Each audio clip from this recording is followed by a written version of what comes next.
ঈমান আনার পরে ঈমানের সাথে যদি শিরকে তোমরা না মিলাও, তখন তোমাদের ঈমানটা নির্ভেজাল ঈমান হবে। তখন দুনিয়ার জীবনে তোমাদেরকে নিরাপত্তা দিবে কে? আবার হেদায়েত দিয়ে তোমাদেরকে ধন্য করবে কে? তার মানে ঈমান হতে হবে নির্ভেজাল। ঈমানের মধ্যে শিরক থাকলে হবে? কথা কন। আল্লাহ সব মাফ করে, শিরক মাফ করে?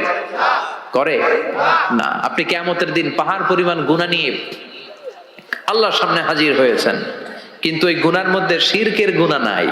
আল্লাহ বললেন, তাহলে আমি পাহাড় পরিমাণ দয়া নিয়ে তোর কাছে হাজির হয়ে যাব।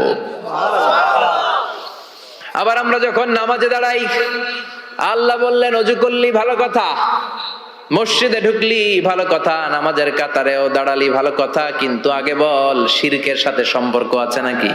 আমরা বলি ওয়াজ্জাহাতু ওয়াজহিয়া লিল্লাযী ফাতারাস সামাওয়াতি ওয়াল আরদা হানিফাও ওয়া মা আনা মিনাল